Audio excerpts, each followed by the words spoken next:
کے لیے جس نے تقوی کو بہترین زاد راہ بنایا، میں اس پاک ذات کی حمد بیان کرتا ہوں اور اس کا شکریہ ادا کرتا ہوں، اور شکر تمام بندوں پر اس پاک ذات کی حق ہے۔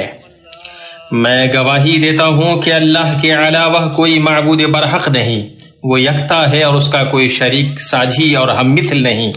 اور میں گواہی دیتا ہوں کہ ہمارے سردار اور نبی محمد اللہ کے بندے اور اس کے رسول ہیں، جو قیامت کے دن موحدین کی شفاعت کرنے والے ہیں۔ اے اللہ، درود و سلام نازل ہو تیرے بندے اور رسول محمد، ان کی آل و اولاد اور ان کے نیک متقی اور ہدایت یافتہ اصحاب پر۔ اما بعد، اے اللہ کے بندو، اللہ سے ڈرو اور اس دن سے ڈرو جس میں تم سب اللہ تعالیٰ کی طرف لوٹائے جاؤ گے، اور ہر شخص کو اس کے اعمال کا پورا پورا بدلہ دیا جائے گا اور ان پر ظلم نہیں کیا جائے گا۔ یہ وہ دن ہوگا جس دن راز کھولے جائیں گے، دلوں میں چھپی ہوئی اور پوشیدہ باتوں کو ظاہر کیا جائے گا۔ اس دن عدل کا ترازو رکھا جائے گا، اعمال کے صحیفوں کو پھیلایا جائے گا، اور کھجور کی جھلی اور چھلکے تک کا مخلوق سے حساب لیا جائے گا، اور تیرا رب کسی پر ظلم و ستم نہ کرے گا۔ قیامت کے دن ہم درمیان میں لا رکھیں گے ٹھیک ٹھیک تولنے والی ترازو کو، پھر کسی پر کچھ بھی ظلم نہ کیا جائے گا، اور اگر ایک رائی کے دانے کے برابر بھی عمل ہوگا ہم اسے لا حاضر کریں گے، اور ہم کافی ہیں حساب کرنے والے۔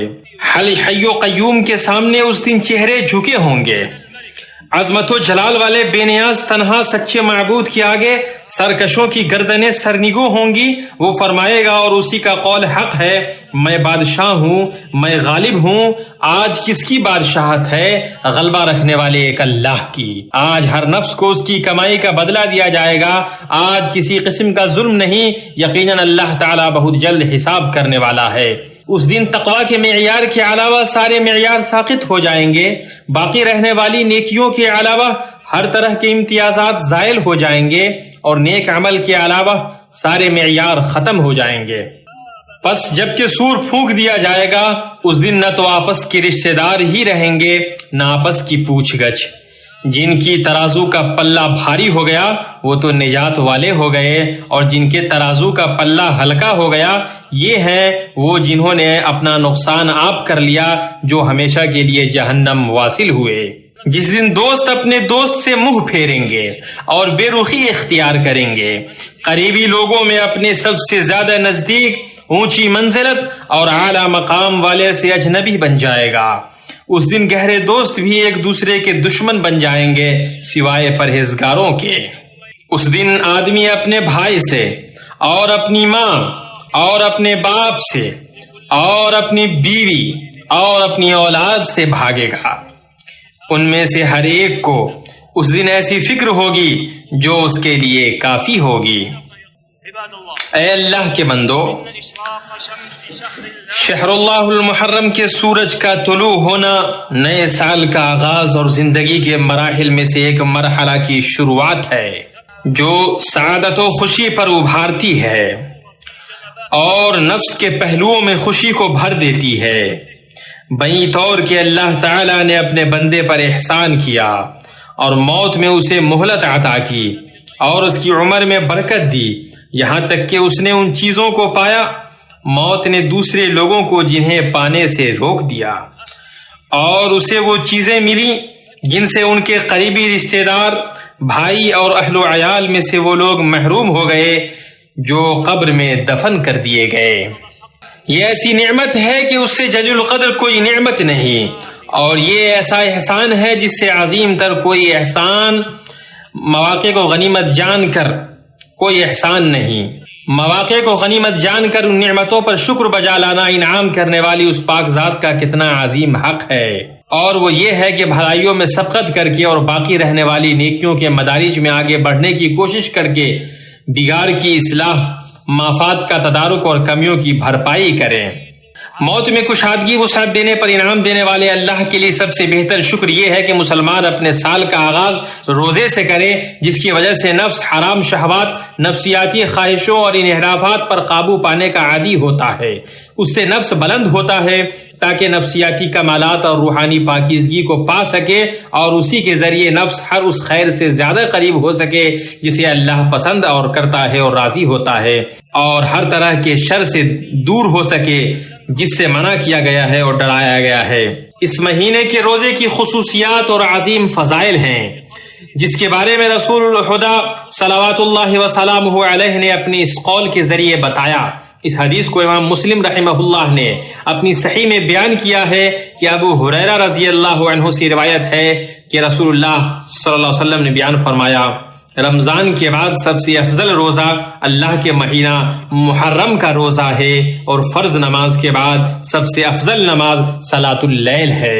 روزہ جب حرام مہینے میں آتا ہے تو ایک فضیلت دوسری فضیلت سے ملتی ہے، چنانچہ اس کا کرنا عظمت زمان اور عظمت مکان کی وجہ سے محتم بالشان ہو جاتا ہے۔ اس مہینے کا سب سے تاکیدی روزہ یوم عاشوراء کا روزہ ہے۔ یہی وہ دن ہے جس روز اللہ نے موسیٰ ان پر اور ہمارے نبی پر افضل درود سلام نازل ہو کو اور ان کے ساتھ مومنین کو جابر فرعون پر مدد عطا فرمائی جس نے زمین میں سرکشی کر رکھی تھی اور وہاں کے لوگوں کو گروہ گروہ بنا رکھا تھا، اور ان میں سے ایک فرقہ کو کمزور کر رکھا تھا، اور ان کے لڑکوں کو تو ذبح کر ڈالتا تھا اور ان کی لڑکیوں کو زندہ چھوڑ دیتا تھا۔ فرعون کی سرکشی حد سے بڑھ کر یہاں تک پہنچ گئی کہ وہ ان لوگوں سے کہنے لگا، میں تو اپنے سوا کسی کو تمہارا معبود نہیں جانتا، مزید کہا تم سب کا رب میں ہی ہوں۔ چنانچہ اس کا انجام یہ ہوا کہ اس کو سمندر میں ڈبو کر ہلاک کر دیا گیا، کیونکہ اس نے اور اس کے لشکروں نے ناحق طریقے پر ملک میں تکبر کیا۔ اللہ تعالیٰ نے اس کے ظلم کی جڑ کٹنے کی خبر کو اور اس کی سرکشی کے اختتام کو تلاوت کیے جانے والے قرآن میں بیان کیا ہے تاکہ اعتبار کرنے والوں کے لیے عبرت ہو اور ہر صاحب دل کے لیے عبرت ہو، اور اس کے لیے جو دل سے متوجہ ہو کر کان لگائے اور وہ حاضر ہو، اور اسے بتائے کہ انجام کار پرہیزگاروں کے لیے ہی ہے اور مدد صرف مومنوں کے لیے ہی ہے، خواہ تھوڑی دیر کے بعد ہی کیوں نہ ہو۔ اللہ سبحانہ کا فرمان ہے، اور ہم نے موسیٰ کو وحی کی کہ راتوں رات میرے بندوں کو نکال لے چل، تم سب پیچھا کیے جاؤ گے۔ فرعون نے شہروں میں ہرکاروں کو بھیج دیا کہ یقیناً یہ گروہ بہت ہی کم تعداد میں ہے اور اس پر یہ ہمیں سخت غضبناک کر رہے ہیں، اور یقیناً ہم بڑی جماعت ہیں ان سے چوکنا رہنے والے۔ بالآخر ہم نے انہیں باغات سے اور چشموں سے اور خزانوں سے اور اچھے اچھے مقامات سے نکال باہر کیا۔ اس طرح ہوا اور ہم نے ان تمام چیزوں کا وارث بنی اسرائیل کو بنا دیا۔ پس فرعونی سورج نکلتے ہی ان کے تعاقب میں نکلے۔ جب دونوں نے ایک دوسرے کو دیکھ لیا تو موسیٰ کے ساتھیوں نے کہا، ہم تو یقیناً پکڑ لیے گئے۔ موسیٰ نے کہا، ہرگز نہیں، یقین مارو میرا رب میرے ساتھ ہے جو ضرور مجھے راہ دکھائے گا۔ ہم نے موسیٰ کی طرف وحی بھیجی کہ دریا پر اپنی لاٹھی مار، پس اسی وقت دریا پھٹ گیا اور ہر ایک حصہ پانی کا مثل بڑے پہاڑ کے ہو گیا، اور ہم نے اس جگہ دوسروں کو نزدیک لا کھڑا کر دیا اور موسیٰ علیہ السلام کو اور اس کے تمام ساتھیوں کو نجات دی اور پھر اور سب دوسروں کو ڈبو دیا۔ یقیناً اس میں بڑی عبرت ہے اور ان میں کہ اکثر لوگ ایمان والے نہیں، اور بے شک آپ کا رب بڑا ہی غالب اور مہربان ہے۔ اے اللہ کے بندو، یوم عاشوراء موسیٰ اور ان کی قوم کے لیے فرعون کی سرکشی پر مدد کا دن ہونے کے ساتھ ساتھ یہ اللہ کے ان ایام میں سے ہے جسے پروردگار نے عظیم فضل والے دن میں سے بنایا ہے، جیسا کہ حدیث میں آیا ہے جسے مسلم حجاج نے اپنی صحیح میں روایت کیا ہے کہ ابو قتادہ رضی اللہ عنہ سے روایت ہے کہ ایک شخص نے نبی صلی اللہ علیہ وسلم سے یوم عاشوراء کے روزے کے تعلق سے سوال کیا تو آپ نے فرمایا، میں اللہ سے توقع کرتا ہوں کہ وہ اسے 1 سال قبل کا کفارہ بنائے۔ سنت یہ ہے کہ یوم عاشوراء سے 1 روز پہلے یا سنت یہ ہے کہ یوم عاشوراء سے 1 روز بعد یا پہلے روزہ رکھا جائے۔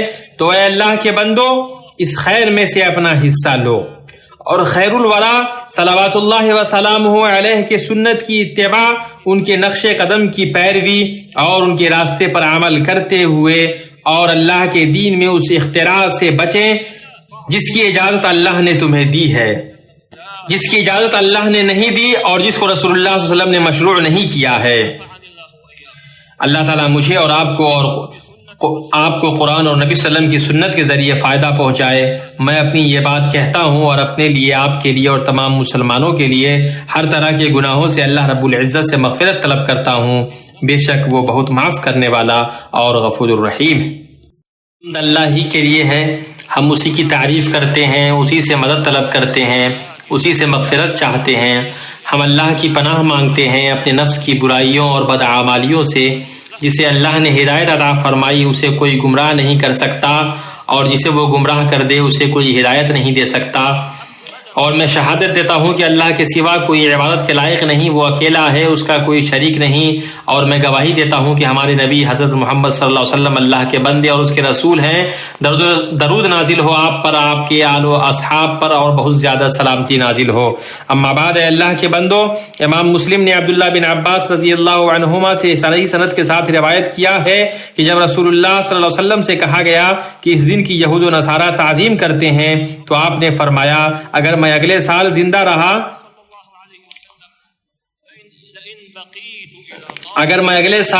رہا تو 9ویں تاریخ کو بھی ضرور روزہ رکھوں گا، لیکن اگلے سال کے آنے سے قبل ہی پیارے نبی صلی اللہ علیہ وسلم انتقال فرما گئے۔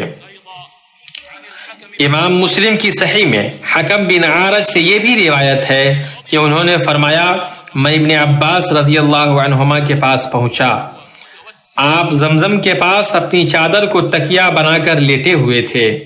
میں نے پوچھا، مجھے عاشوراء کے دن روزہ رکھنے کے بارے میں بتائیے۔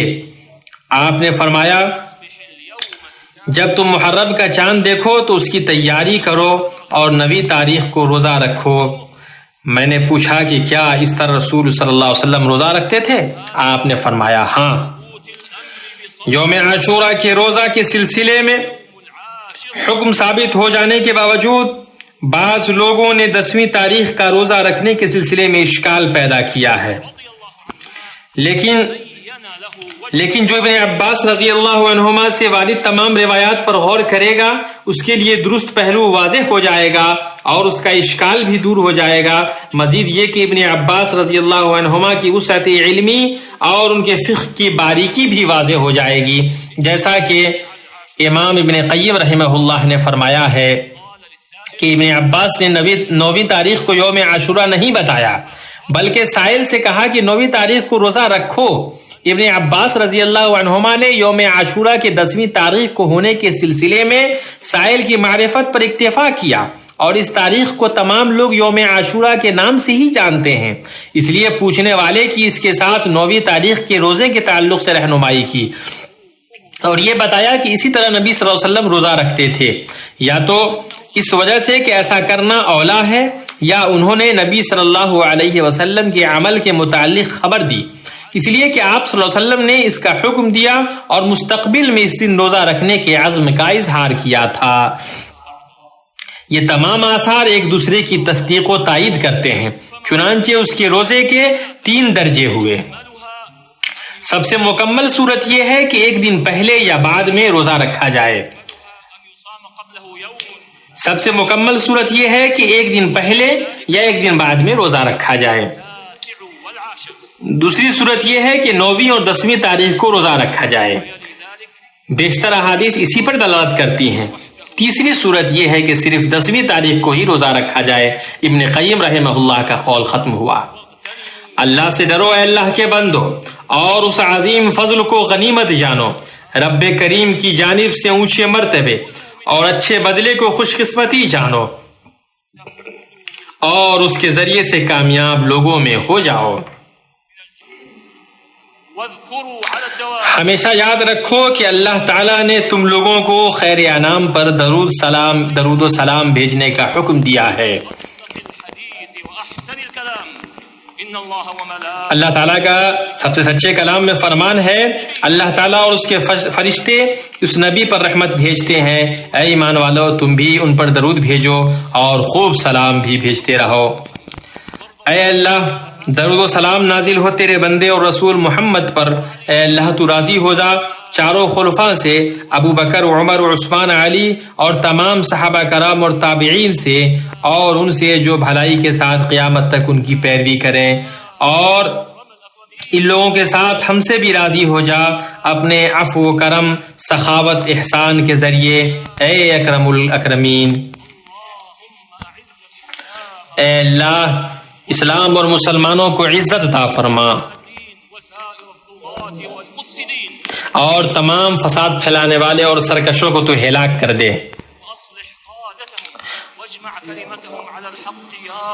اور مسلمانوں کو حق پر جمع کر دے اور ان کے قائدوں کو ہدایت پہ جمع کر دے، اے پروردگار۔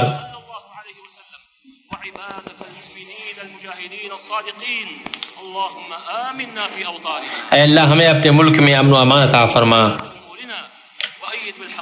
اور ہمارے ولایت امور کو، حکمرانوں کو اے اللہ حق بھی توفیق دے،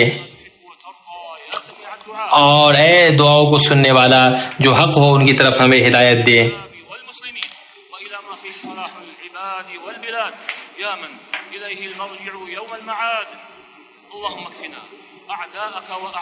اے اللہ ہمیں کافی بنا دے اپنے دشمنوں پر،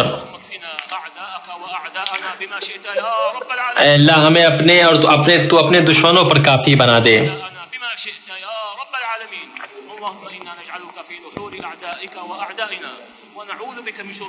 اے اللہ ہم تیرے دشمن اور اپنے دشمنوں سے اللہ ان کے شر سے پناہ چاہتے ہیں۔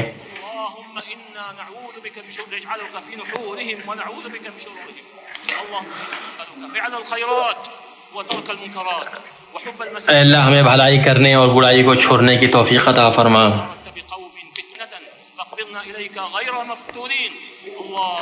اے اللہ اگر تو کسی قوم کو فتنے میں ڈالنا چاہے تو ہمیں اس سے پہلے، فتنے میں ڈالنے سے پہلے ہی اللہ ہمیں اٹھا لے۔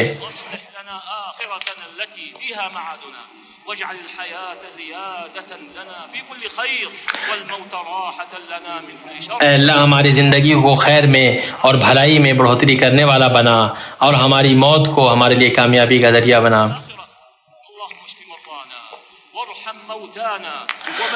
اے اللہ ہمارے مریضوں کو شفا عطا فرما، ہمارے مردوں کو اے اللہ جو مسلمان مردے ہیں فوت پا گئے ہیں اللہ ان کی مغفرت فرما۔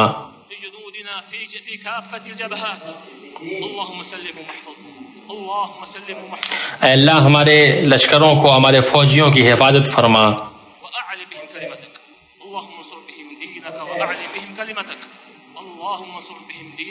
اے اللہ ان کی تو اپنے کلمے اور اپنے دین پہ مدد فرما۔ اے اللہ اگر تو ہمیں معاف نہیں فرمائے گا تو ہم گھاٹے والے لوگوں میں سے ہو جائیں گے۔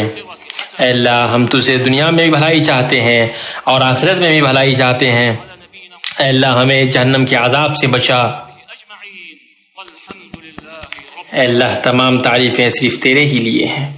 All praise is due to Allah, who made taqwa the best provision for us. I praise Him as He is perfect in every way. I'm grateful to Him. I'm grateful to Him, and showing Him gratitude is an obligation all His servants must fulfill. I testify that none has the right to be worshipped except Allah alone, without any partner, equal, or rival. I further testify that our Prophet Muhammad is Allah's worshipping servant and messenger. On the day when people will be calling out to each other, He will intercede for the people of Tawheed. O Allah, send salah and salam upon your worshipping servant and messenger Muhammad, and upon his family and companions who all strove to follow sound guidance, do what was right, and avoid what was wrong. Servants of Allah, you must observe taqwa of Allah, and you must protect yourselves from punishment on the day when you will all return to Allah. Then each soul will be given the recompense for what it earned, and no one will be wronged. That is a day on which secrets will be exposed, and all that was hidden in people's hearts will be revealed. It is a day on which the scales of justice will be set, records of deeds will be opened, and people will be held accountable for even the most minute of details. And your Lord does not wrong anyone. Allah said, we shall set up the scales of justice for reckoning on the day of resurrection. Thus no one will be wronged in any way whatsoever. Even if a deed weighs as little as a mustard grain, we will bring it forth. We are sufficient to keep record of our servants' deeds and hold them to account. On that day, all faces will be humbled before Allah, the ever-living, self-sufficient sustainer of all. People who had previously been arrogant will be humbled before Allah, the only one who deserves to be worshipped, the owner of all majesty and glory. He will say, I am the supreme sovereign. I am the one who holds all creatures accountable and gives them the recompense they deserve. To whom does all dominion belong on this day? It belongs to Allah, the unique, who overpowers all else. On this day, every individual shall be recompensed for his own deeds. No one will be treated unjustly today. Allah is certainly swift in reckoning.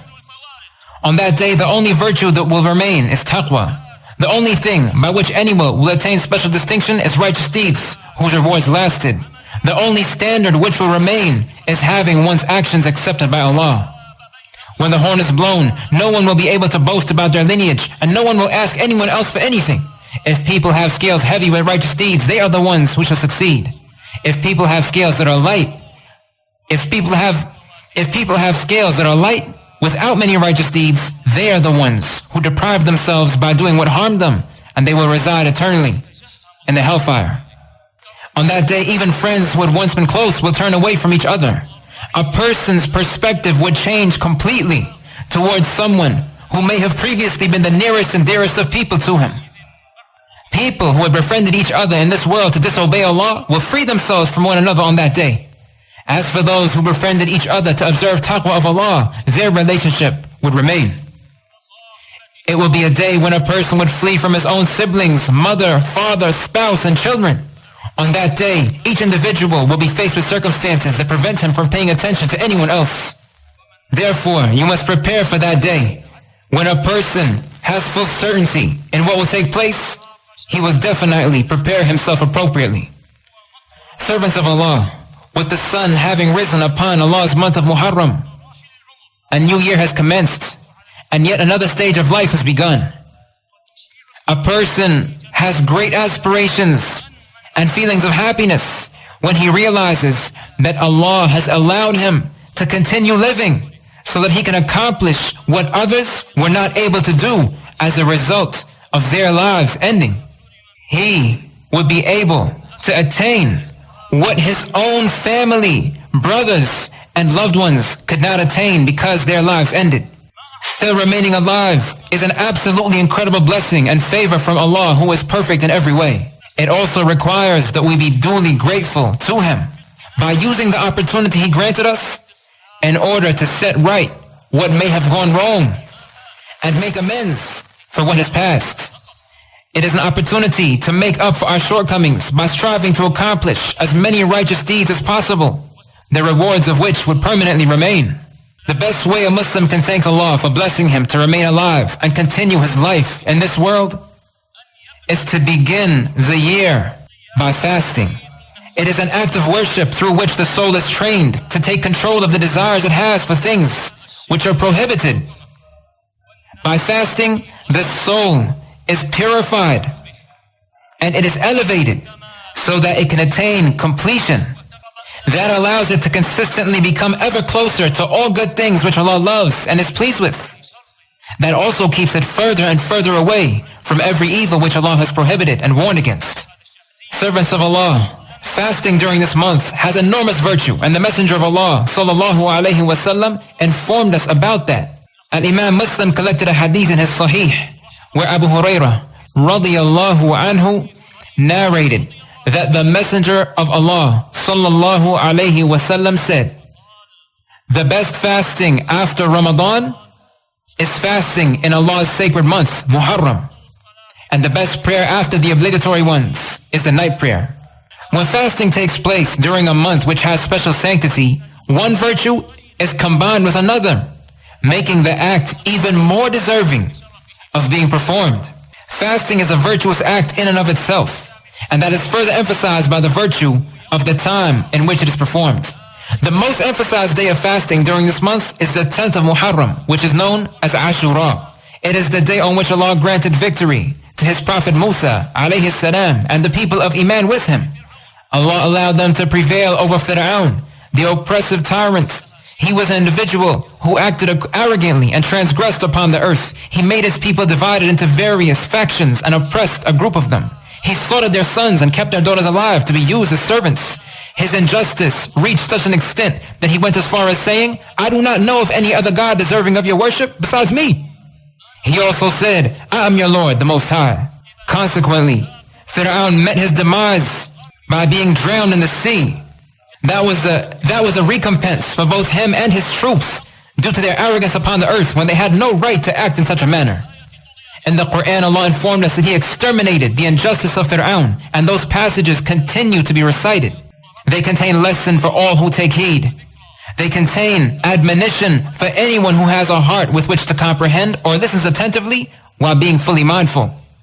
They show us that the best final outcome will be for the people of Iman, even if some amount of time passes before that takes place. Allah said, we revealed to Musa the command, telling him, when night falls, depart with my servants. You will be pursued. Fir'aun dispatched his soldiers to various cities in order to summon and gather all of his troops. He said, they are a small, worthless group of people, and their actions have enraged us.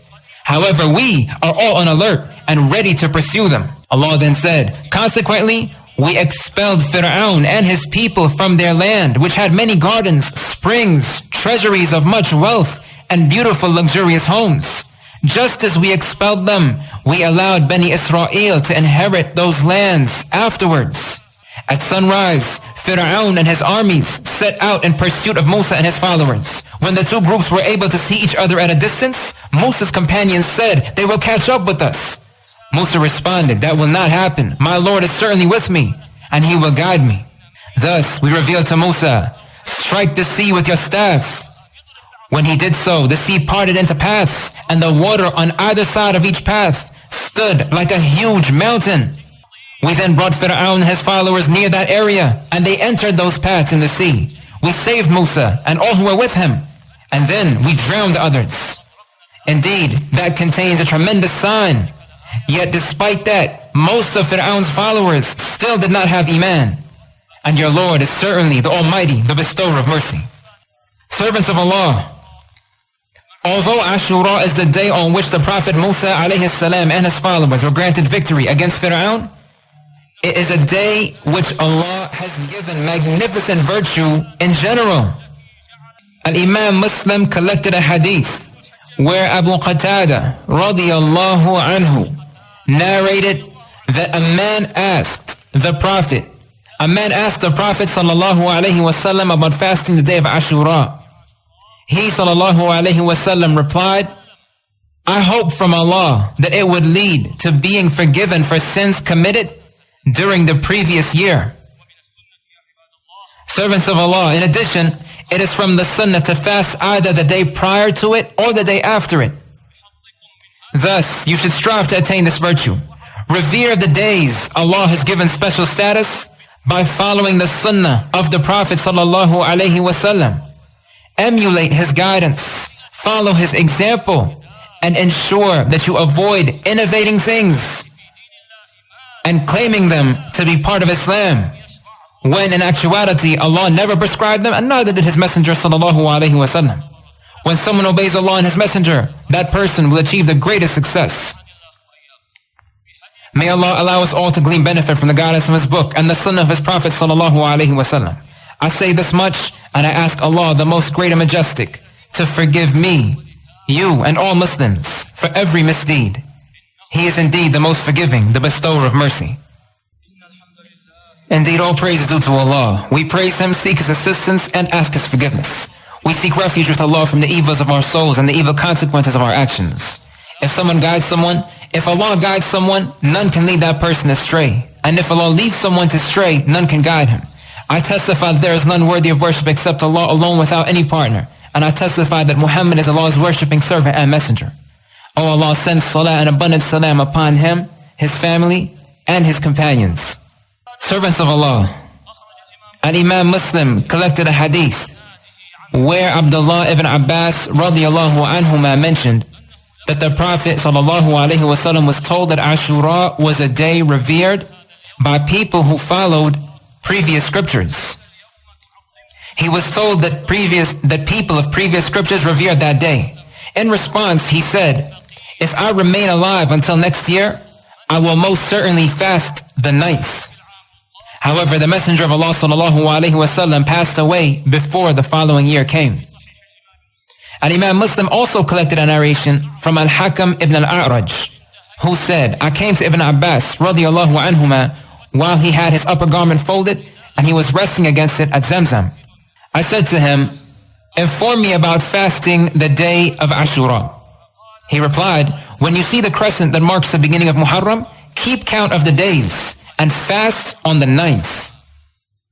I asked, is that how the Messenger of Allah ﷺ fasted it? He replied, yes. Some may have a problem reconciling this along with the fact that there are also authentic narrations containing the directive to fast on Ashura itself, which is the 10th day of Muharram. However, upon carefully taking all the narrations from Ibn Abbas radiallahu anhuma into consideration, the correct understanding is clear without any inconsistency. In addition to that, the deep knowledge and precise understanding which Ibn Abbas radiallahu anhuma had become clearly apparent. Al-Imam Ibn al-Qayyim rahimahullah commented that Ibn Abbas radiallahu anhuma did not say Ashura was the 9th. Rather, he told the questioner to fast on the 9th and sufficed with that, since the questioner was already aware that Ashura was the 10th.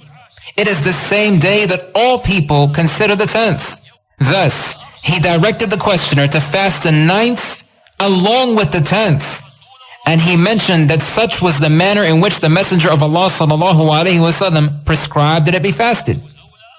He said this either because that manner is best, or because he understood that from the action of the Prophet ﷺ combined with his resolve to fast the 9th the following year. All of the pertinent narrations corroborate one another. And the summary that can be drawn is that there are 3 levels of fasting Ashura.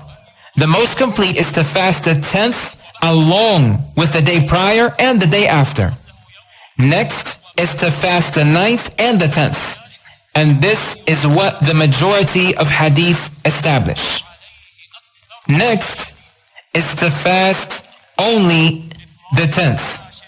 Therefore, servants of Allah, continue to observe taqwa of Allah and make sure you take advantage of this immense reward, virtue, and chance to attain the highest of ranks and success with your most generous Lord.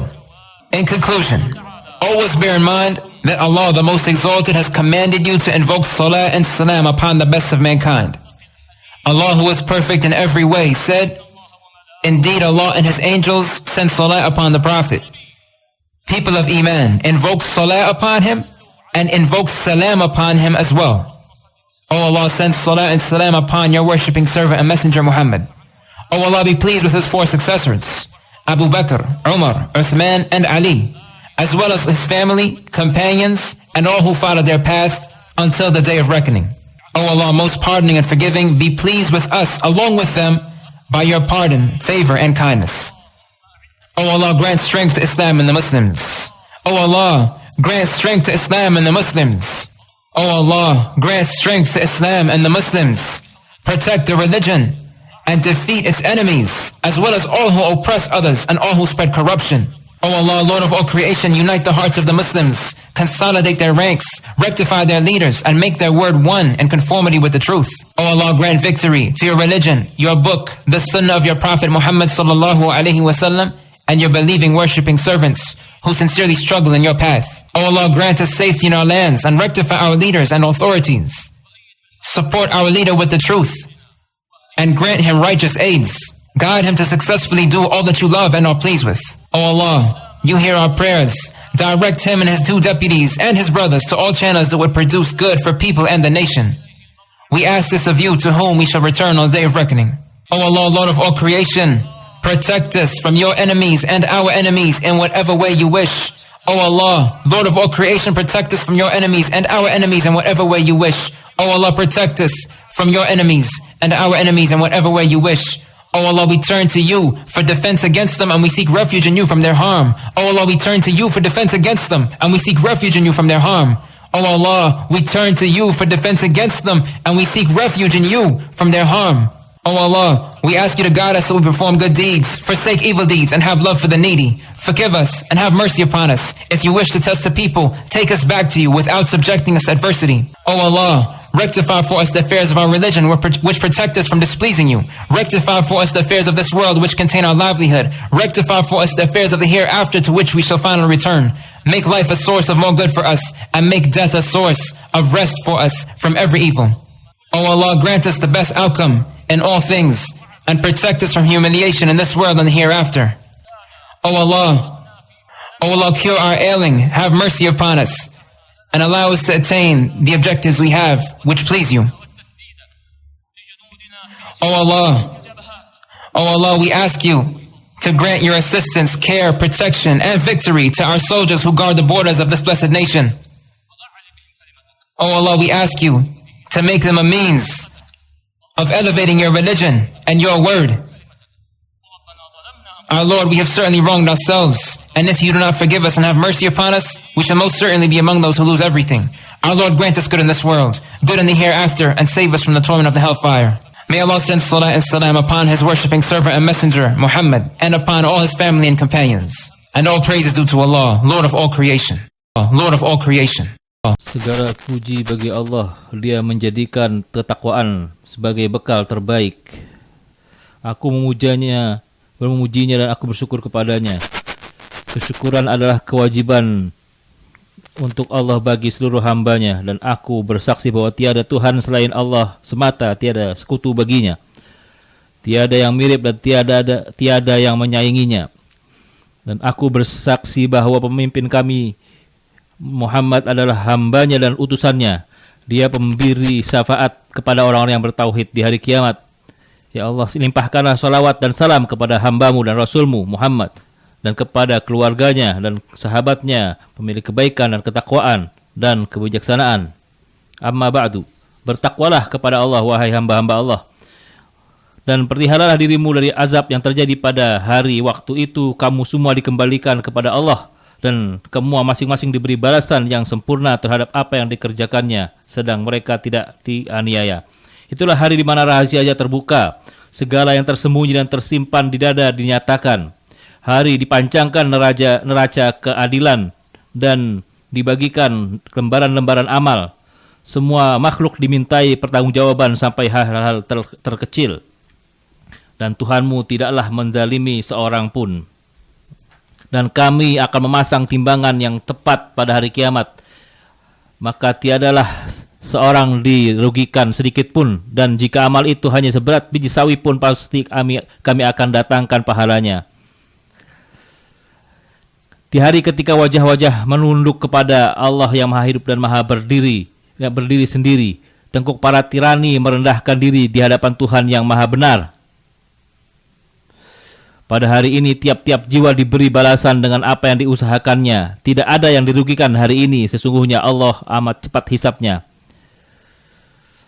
Di hari ketika sesungguhnya Allah cepat hisapnya. Di hari ketika seluruh nilai tidak berharga kecuali nilai takwa. Seluruh perbedaan hilang kecuali perbedaan dalam amal soleh. Seluruh ukuran runtuh kecuali ukuran amal kebaikan. Dan apabila sangkakala ditiup, maka tidak ada lagi pertalian nasab di antara mereka pada hari itu, dan tidak ada pula mereka saling bertanya. Barang siapa yang berat timbangan amalnya, maka mereka itulah orang-orang yang dapat keberuntungan, dan siapa yang ringan timbangannya, maka mereka itulah orang-orang yang merugikan dirinya sendiri. Mereka kekal dalam neraka jahanam. Hari ketika sahabat tidak peduli dengan sahabatnya, kerabat tidak mengenal orang yang paling dekat dengannya, yang paling disayangi, yang paling dihormatinya. Teman-teman akrab pada hari itu sebagiannya menjadi musuh bagi sebagian yang lain, kecuali orang-orang yang bertakwa. Pada hari ketika manusia lari dari saudaranya, dari ibu dan bapaknya, dan dari istri dan anak-anaknya, setiap orang dari mereka hari itu mempunyai urusan yang cukup menyibukkannya. Maka persiapkanlah untuk hari itu. Siapa yang keyakinannya benar, dia akan siap untuk sampai pada pada tujuannya. Wahai para hamba Allah, terbitnya matahari bulan Muharram adalah permulaan tahun baru, awal periode dari umur yang dapat membangkitkan kebahagiaan dan kegembiraan dan menyebarkan keceriaan di relung-relung jiwa. Karena Allah telah memberi karunia bagi hambanya, disempurnakan batas waktunya dan dipanjang umurnya, sehingga dia sampai pada waktu yang tidak dicapai oleh orang lain. Dan dia mendapatkan apa yang tidak didapatkan orang yang telah terkubur dari keluarganya, saudara-saudaranya, dan para kerabatnya. Itu adalah nikmat yang sangat besar dan karunia yang begitu agung. Dan betapa besar hak sang pemberi nikmat untuk disyukuri dengan memanfaatkan kesempatan untuk memperbaiki yang rusak, mendapatkan yang terlewat dan menyempurnakan yang kurang, yaitu dengan berusaha meningkatkan diri dalam tangga-tangga amal saleh dan bergegas menuju kebaikan. Wujud kesyukuran yang terbaik atas pemberian dan kesempatan ini adalah dengan memulai awal tahun ini, yaitu dengan berpuasa yang dapat mengendalikan jiwa dari godaan syahwat yang haram. Dengan puasa jiwa meningkat menuju mengendalikan jiwa dari godaan sehat yang haram. Dengan puasa jiwa meningkat menuju kesempurnaan jiwa dan kesucian ruh. Dan kita menjadi lebih dekat dengan semua kebaikan yang Allah sukai dan ridai, dan menjadi lebih jauh dari semua keburukan yang Allah peringatkan dan Allah larang. Puasa di bulan ini memiliki keistimewaan dan keutamaan yang Rasulullah SAW kabarkan dalam hadis yang disebutkan oleh Imam Muslim dalam kitab sahihnya dari Abu Hurairah radhiyallahu anhu, bahwa Rasulullah SAW bersabda, siam puasa yang paling utama setelah Ramadan adalah bulan Muharram, dan salat yang paling utama setelah salat wajib adalah salat malam. Puasa jika dikerjakan di bulan Muharram, keutamaannya bergandeng dengan keutamaan yang lain. Kemuliaan perbuatan tersebut diperkuat dengan kemuliaan waktunya. Puasa yang paling ditekankan di bulan ini adalah puasa hari Ashura, yaitu ketika Allah memenangkan Musa alaihissalam beserta kaum mukminin yang menyertainya atas sang tirani Fir'aun yang telah sombong di muka bumi, menjadikan penduduk negeri berkelompok-kelompok, menindas sekelompok dari mereka dan membunuh laki-laki mereka dan membiarkan hidup wanita-wanita mereka.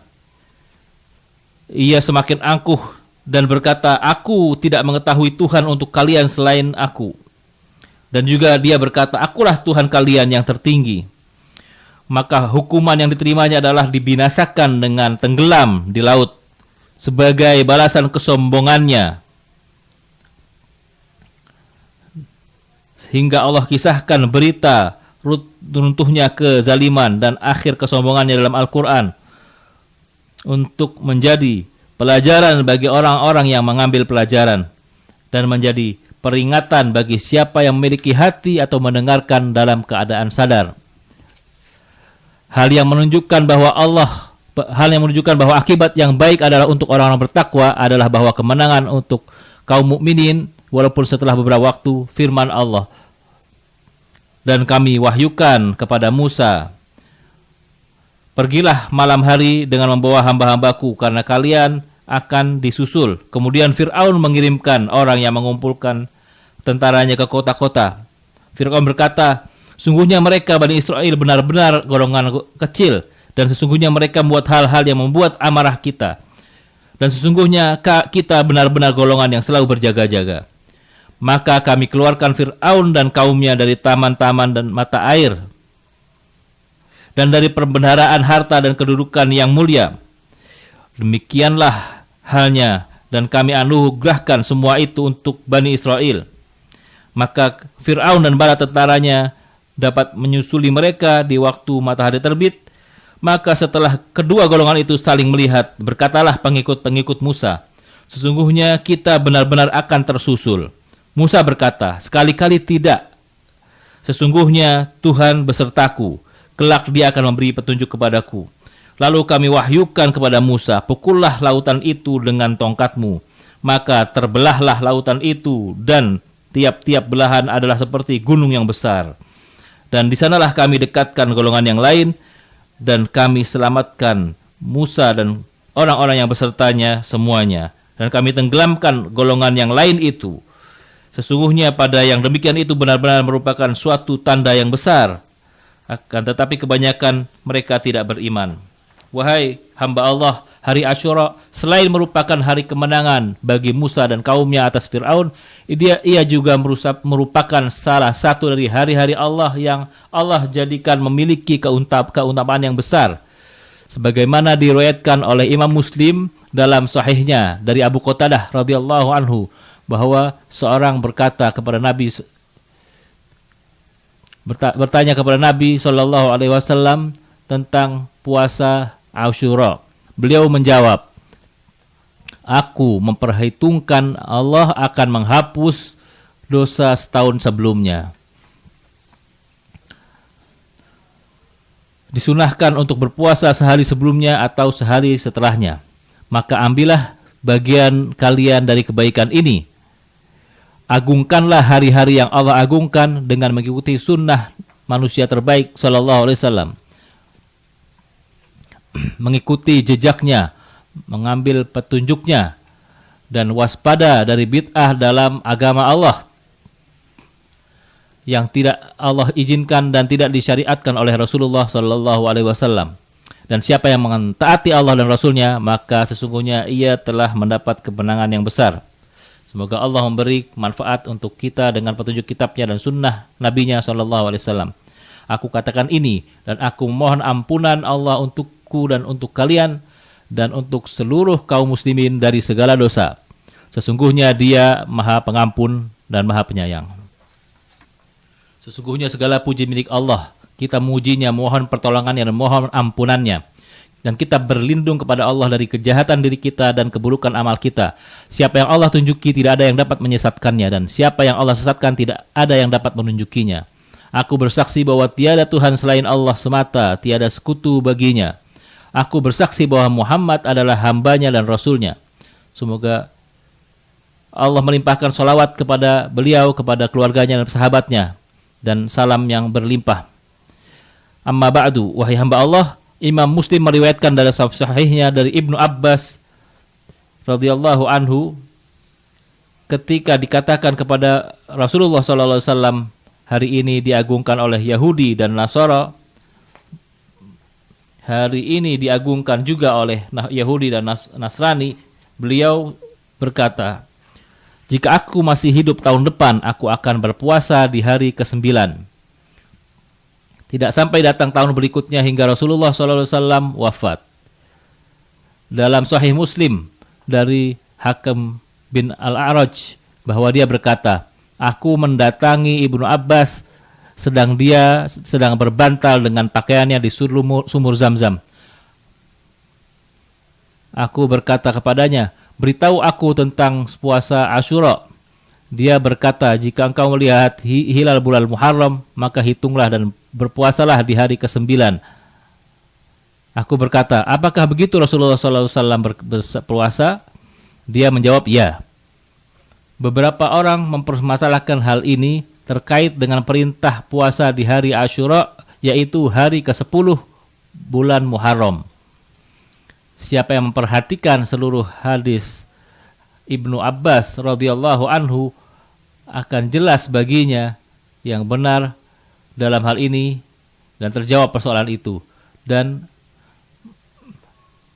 menjadi tampak baginya keluasan ilmu Ibnu Abbas dan akurasi fikihnya, karena beliau radhiyallahu anhu, sebagaimana dikatakan oleh Ibnu Qayyim, bukan menganggap Ashura adalah hari ke-9, Tetapi dia mengatakan puasalah di hari ke-9 dan dia mencukupkan diri dengan pengetahuan orang yang bertanya bahwa hari Ashura adalah hari ke-10 yang semua orang menganggapnya adalah hari Ashura.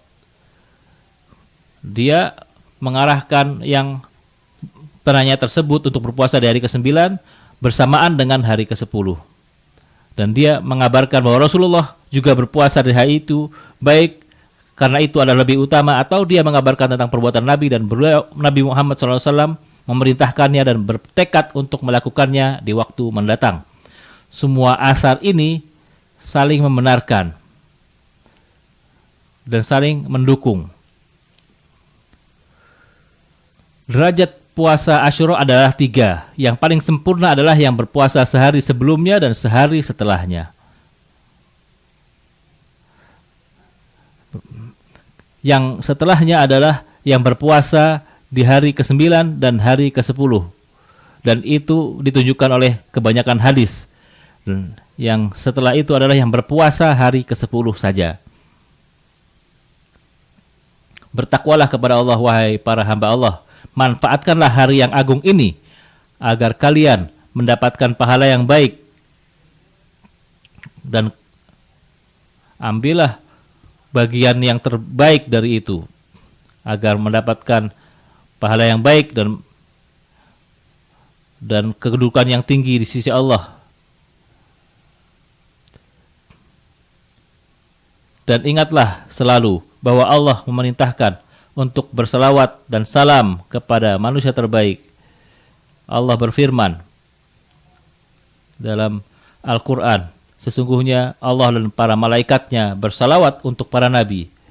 Hai orang-orang yang beriman, bersalawatlah untuk nabi dan ucapkanlah salam penghormatan kepadanya. Ya Allah, sampaikanlah salawat dan salam kepada hambamu dan Rasulmu Muhammad, dan ridailah khalifahnya yang 4, Abu Bakar, Umar, Utsman, dan Ali, dan juga seluruh keluarga dan para tabi'in, dan yang mengikuti mereka dengan kebaikan hingga hari kiamat. Dan sertakan kami bersama mereka dengan ampunanmu, kemurahanmu, dan kedermawanmu, wahai yang maha dermawan. Ya Allah, muliakanlah Islam dan kaum muslimin.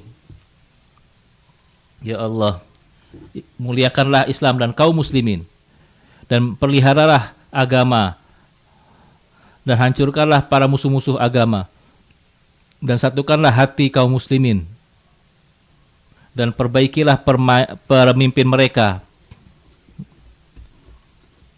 Ya Allah, tolonglah agamamu, kitabmu, dan sunnah nabimu sallallahu alaihi wasallam, dan hamba-hambamu yang beriman yang benar.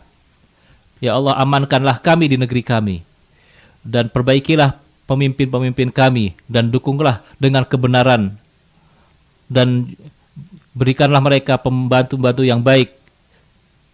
Ya Allah, bimbinglah dia dan wakil-wakilnya untuk menuju pada hal-hal yang baik bagi kaum muslimin. Wahai yang menjadi harapan di hari kiamat, ya Allah, cukupkanlah kami dari musuh-musuh kami. Jagalah kami dari musuh-musuh kami dengan yang kau inginkan, ya Allah. Ya Allah, cukupkanlah kami dari musuh-musuh kami. Ya Allah, kami jadikan Engkau berhadapan dengan musuh-musuh kami. Ya Allah, kami jadikan Engkau berhadapan dengan musuh-musuh kami. Kami berlindung kepada Engkau dari kejahatan mereka. Ya Allah, bimbinglah kami untuk melakukan kebaikan dan meninggalkan kemungkaran, dan mencintai orang-orang miskin. Jika Engkau menginginkan sebuah fitnah, maka jagalah kami dari fitnah itu. Ya Allah, perbaikilah dunia kami yang merupakan kehidupan kami, dan perbaikilah agama kami yang merupakan pemelihara urusan kami, dan perbaikilah akhirat kami yang merupakan tempat kembali kami. Ya Allah, perbaikilah seluruh akhir hidup kami dalam segala hal, dan jagalah kami dari kehinaan di dunia dan azab di akhirat. Ya Allah, ampunilah kami dan ampunilah orang-orang yang telah meninggal dari kami, dan tutuplah dengan kebaikan amal-amal kami. Ya Allah, berikanlah bimbingan dan kekuatan kepada tentara kami yang berjaga di perbatasan. Ya Allah, jadikanlah dengan mereka Engkau menolong agama kami dan meninggikan kalimat Engkau. Ya Allah, jadikanlah mereka menolong Engkau, agama Engkau dan meninggikan kalimat Engkau. Ya Allah, kami telah berbuat zalim, jika Engkau tidak mengampuni kami, kami akan menjadi orang-orang zalim. Ya Allah, berikanlah kami kebaikan di dunia dan kebaikan di akhirat, dan jagalah kami dari api neraka. Ya Allah, berikanlah salawat kepada Nabi Muhammad SAW, dan alhamdulillahi rabbil alamin. Alhamdulillahi ja'ala at-taqwa khayra zad. Ahmaduhu subhanahu wa ashkuruh. والشكر حق واجب له على كل العباد وأشهد أن لا إله إلا الله وحده لا شريك له ولا نظير ولا أنداد وأشهد أن سيدنا ونبينا محمدا عبده ورسوله شفيع الموحدين يوم التناد. اللهم صل وسلم على عبدك ورسولك محمد وعلى آله وصحبه ذوي البر والتقى والرشاد. أما بعد، فاتقوا الله عباد الله، واتقوا يوما ترجعون فيه إلى الله ثم توفى كل نفس ما كسبت وهم لا يظلمون. ذلك اليوم الذي تكشف فيه السرائر وتعلن المخبآت المكنونات في الصدور، يوم توضع موازين العدل وتنشر صحائف الأعمال ويحاسب فيه الخلائق على النقير والقطمير ولا يظلم ربك أحدا. ونضع الموازين القسط ليوم القيامة فلا تظلم نفس شيئا وإن كان مثقال حبة من خردل أتينا بها وكفى بنا حاسبين. يوم تعنو الوجوه للحي القيوم وتذل أعناق الجبابرة للإله الحق الفرد الصمد ذي العظمة والجلال، فيقول وقوله الحق: أنا الملك أنا الديان، لمن الملك اليوم؟ لله الواحد القهار. اليوم تجزى كل نفس بما كسبت، لا ظلم اليوم، إن الله سريع الحساب. يوم تسقط كل القيم إلا قيمة التقوى، وتزول الفوارق إلا فوارق الباقيات الصالحات، وتهوي كل المعايير إلا معيار العمل المبرور. فإذا نفخ في الصور فلا أنساب بينهم يومئذ ولا يتساءلون. فمن ثقلت موازينه فأولئك هم المفلحون، ومن خفت موازينه فأولئك الذين خسروا أنفسهم في جهنم خالدون. يوم يتجهم الخليل لخليله ويعرض عنه ويتنكر القريب لأقرب الناس إليه وأرفعهم منزلة عنده وأعلاهم مقاما لديه. الأخلاء يومئذ بعضهم لبعض عدو إلا المتقين. يوم يفر المرء من أخيه وأمه وأبيه وصاحبته وبنيه، لكل امرئ منهم يومئذ شأن يغنيه. فأعدوا لهذا اليوم عدته وخذوا له أهبته، فمن صدق يقينه جد، ومن علم قرب الغاية استعد. عباد الله، إن إشراق شمس شهر الله المحرم هو مطلع عام جديد وبداية مرحلة من مراحل العمر تبعث على السعادة الغبطة وتشيع السرور في جنبات النفس أن من الله على عبده فأمد له في أجله وأطال في عمره حتى أدرك ما قعد بغيره الأجل عن إدراكه، وحظي بما حرم منه من أمسى رهين قبره من أهله وإخوانه وأحبته وعشرائه. وتلك نعمة ما أجلها، ومنة ما أعظمها، وما أعظم حق المنعم بها سبحانه في وجوب الشكر له عليها باغتنام فرصتها لاستصلاح ما فسد وتدارك ما فات واستكمال ما نقص، بالسعي إلى الترقي في مدارج الباقيات الصالحات واستباق الخيرات. وإن خير ما يقع به الشكر لله رب العالمين المنعم بهذا الإمداد والفسحة في الأجل أن يبدأ المسلم عامه بالصيام الذي تروض فيه النفس على كبح جماحها إزاء الشهوات المحرمة والنزوات والشطحات، وتسمو به لبلوغ الكمالات الروحية، وتغدو به أقرب إلى كل خير يحبه الله ويرضاه، وأبعد عن كل شر حذر منه ونهى عنه. وإن للصيام في هذا الشهر يا عباد الله مزية وفضلا عظيما أخبر عنه رسول الهدى صلوات الله وسلامه عليه بقوله في الحديث الذي أخرجه الإمام مسلم بن الحجاج رحمه الله في صحيحه عن أبي هريرة رضي الله عنه أن رسول الله صلى الله عليه وسلم قال: أفضل الصيام بعد رمضان شهر الله المحرم، وأفضل الصلاة بعد الفريضة صلاة الليل. والصوم حين يقع في شهر حرام فإن الفضل يقترن فيه بالفضل، فيتأكد فعله بشرفه في ذاته وبشرف زمانه. وإن آكد الصيام في هذا الشهر صوم يوم عاشوراء، ذلك اليوم الذي نصر الله فيه موسى عليه وعلى نبينا أفضل الصلاة والسلام ومن معه من المؤمنين على الطاغية فرعون الذي علا في الأرض وجعل أهلها شيعا يستضعف طائفة منهم يذبح أبناءهم ويستحيي نساءهم، والذي تمادى به الطغيان حتى بلغ به أن قال لهم: ما علمت لكم من إله غيري، وقال لهم: أنا ربكم الأعلى. فكان عاقبته الإهلاك بالغرق في اليم جزاء استكباره واستكبار جنوده في الأرض بغير الحق.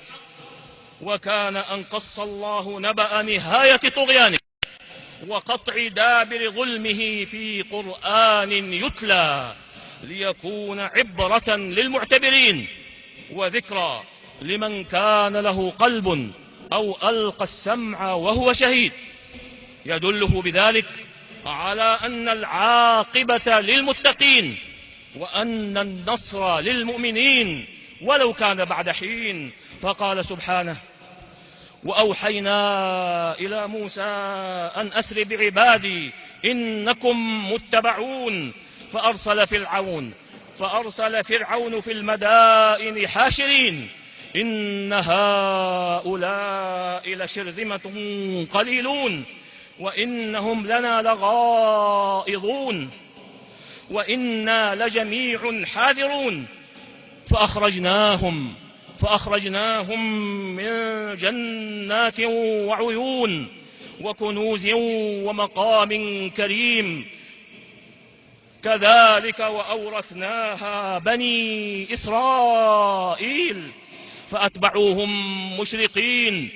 فلما تراءى الجمعان قال أصحاب موسى إنا لمدركون، قال كلا إن معي ربي سيهدين. فأوحينا إلى موسى أن يضرب بعصاك البحر فانفلق فكان كل فرق كالطود العظيم، وأزلفنا ثم الآخرين وأنجينا موسى ومن معه أجمعين ثم أغرقنا الآخرين إن في ذلك لآية وما كان أكثرهم مؤمنين وإن ربك لهو العزيز الرحيم.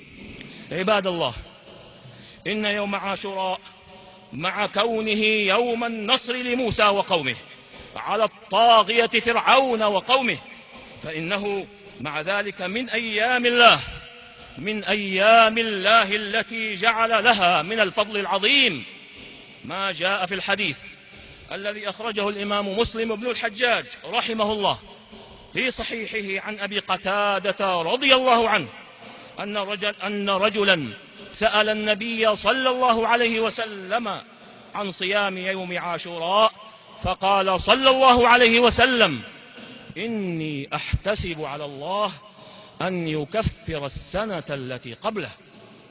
ومن السنة يا عباد الله أن يصام يوم قبله أو يوم بعده، فخذوا بحظكم من هذا الخير وعظموا ما عظمه الله من أيام باتباع سنة خير الورى صلوات الله وسلامه عليه، واقتفاء أثره، والاهتداء بهديه، والحذر من الابتداع في دين الله ما لم يأذن به الله ولم يشرعه رسول الله صلى الله عليه وسلم. ومن يطع الله ورسوله فقد فاز فوزا عظيما. نفعني الله وإياكم بهدي كتابه وبسنة رسوله صلى الله عليه وسلم.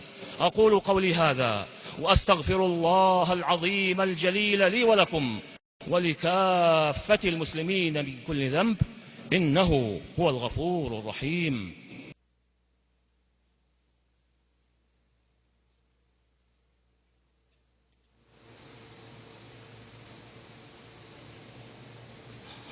إن الحمد لله نحمده ونستعينه ونستغفره ونعوذ بالله من شرور أنفسنا وسيئات أعمالنا. من يهده الله فلا مضل له ومن يضلل فلا هادي له، وأشهد أن لا إله إلا الله وحده لا شريك له، وأشهد أن محمدا عبده ورسوله. اللهم صل وسلم عليه وعلى آله وصحبه وسلم تسليما كثيرا. أما بعد فيا عباد الله، أخرج الإمام مسلم في صحيحه بإسناده عن عبد الله بن عباس رضي الله عنهما أنه لما قيل لرسول الله صلى الله عليه وسلم إن هذا اليوم، يعني يوم عاشوراء، إن هذا اليوم تعظمه اليهود والنصارى، قال صلى الله عليه وسلم: لئن بقيت إلى قابل لأصومن التاسع. فلم يأتي العام القابل حتى توفي رسول الله صلى الله عليه وسلم. وفي صحيح الإمام مسلم أيضا عن الحكم بن الأعرج أنه قال: انتهيت إلى ابن عباس رضي الله عنهما وهو متوسد رداءه في زمزم، فقلت له: أخبرني عن صوم يوم عاشوراء. فقال: إذا رأيت هلال محرم فاعدد وأصبح اليوم التاسع صائما. قلت: هكذا كان رسول الله صلى الله عليه وسلم يصومه؟ قال: نعم. وقد استشكل قوم هذا مع ثبوت الأمر بصوم يوم عاشوراء وهو اليوم العاشر من شهر الله المحرم.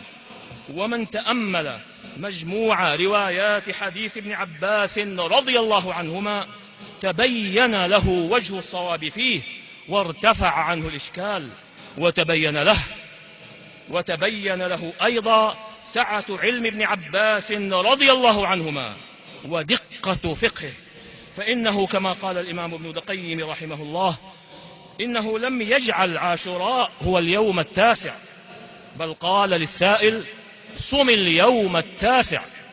واكتفى رضي الله عنهما بمعرفة السائل أن يوم عاشوراء هو اليوم العاشر الذي يعده الناس كلهم يوم عاشوراء، فأرشد السائل إلى صيام التاسع منه، وأخبر أن رسول الله صلى الله عليه وسلم كان يصومه كذلك، إما لأنه الأولى أو أنه أخبر بفعل النبي صلى الله عليه وسلم لأنه عليه الصلاة والسلام أمر به وعزم على صيامه في المستقبل. وكل هذه الآثار يصدق بعضها بعضا ويؤيد بعضها بعضا. فمراتب صومه 3: أكملها أن يصام قبله يوم وبعده يوم، أكملها أن يصام قبله يوم وبعده يوم، ويلي ذلك أن يصام 9 و10، وعليه أكثر الأحاديث، ويلي ذلك إفراد 10 وحده بالصوم. انتهى كلامه رحمه الله. فاتقوا الله عباد الله، واغتنموا هذا الفضل العظيم، واحرصوا على إدراك هذا الخير العميم، وخذوا منه بأوفر النصيب تفوزوا بالأجر الكريم والثواب الجزيل من الجواد الكريم ذي الجلال والإكرام والطول والإنعام. واذكروا على الدوام أن الله تعالى قد أمركم بالصلاة والسلام على خير الأنام، فقال في أصدق الحديث وأحسن الكلام: إن الله وملائكته يصلون على النبي يا أيها الذين آمنوا صلوا عليه وسلموا تسليما. اللهم صل وسلم على عبدك ورسولك محمد، وارض اللهم عن خلفائه 4 أبي بكر وعمر وعثمان وعلي، وعن سائر الآل والصحابة والتابعين ومن تبعهم بإحسان إلى يوم الدين، وعنا معهم بعفوك وكرمك وإحسانك يا أكرم الأكرمين. اللهم أعز الإسلام والمسلمين، اللهم أعز الإسلام والمسلمين، اللهم أعز الإسلام والمسلمين، واحم حوزة الدين، ودمر أعداء الدين وسائر الطغاة والمفسدين، وألف بين قلوب المسلمين، ووحد صفوفهم، وأصلح قادتهم، واجمع كلمتهم على الحق يا رب العالمين. اللهم انصر دينك وكتابك وسنة نبيك محمد صلى الله عليه وسلم، وعبادك المؤمنين المجاهدين الصادقين. اللهم آمنا في أوطاننا، وأصلح أئمتنا وولاة أمورنا، وأيد بالحق إمامنا وولي أمرنا، وهيئ له البطانة الصالحة، ووفقه لما تحب وترضى يا سميع الدعاء. اللهم وفقه ونائبيه وإخوانه إلى ما فيه خير الإسلام والمسلمين، وإلى ما فيه صلاح العباد والبلاد، يا من إليه المرجع يوم المعاد. اللهم اكفنا أعداءك وأعداءنا بما شئت يا رب العالمين. اللهم اكفنا أعداءك وأعداءنا بما شئت يا رب العالمين. اللهم اكفنا أعداءك وأعداءنا بما شئت يا رب العالمين. اللهم إنا نجعلك في نحور أعدائك وأعدائنا ونعوذ بك من شرورهم. اللهم إنا نجعلك في نحورهم ونعوذ بك من شرورهم. اللهم إنا نجعلك في نحورهم ونعوذ بك من شرورهم. اللهم إنا نسألك فعل الخيرات وترك المنكرات وحب المساكين، وأن تغفر لنا وترحمنا، وإذا أردت بقوم فتنة فاقبضنا إليك غير مفتونين. اللهم أصلح لنا ديننا الذي هو عصمة أمرنا، وأصلح لنا دنيانا التي فيها معاشنا، وأصلح لنا آخرتنا التي فيها معادنا، واجعل الحياة زيادة لنا في كل خير، والموت راحة لنا من كل شر. اللهم أحسن عاقبتنا في الأمور كلها، وأجرنا من خزي الدنيا وعذاب الآخرة. اللهم اشف مرضانا وارحم موتانا، وبلغنا فيما يرضيك آمالنا، واختم بالباقيات الصالحات أعمالنا. اللهم اكت السلامة والحفظ والتأييد والتسديد لجنودنا في كافة الجبهات. اللهم سلمهم واحفظهم، اللهم سلمهم واحفظهم، اللهم سلمهم واحفظهم. اللهم انصر بهم دينك وأعل بهم كلمتك، اللهم انصر بهم دينك وأعل بهم كلمتك، اللهم انصر بهم دينك وأعل بهم كلمتك. ربنا ظلمنا أنفسنا وإن لم تغفر لنا وترحمنا لنكونن من الخاسرين. ربنا آتنا في الدنيا حسنة وفي الآخرة حسنة وقنا عذاب النار. وصل اللهم وسلم على نبينا محمد وعلى آله وصحبه أجمعين، والحمد لله رب العالمين.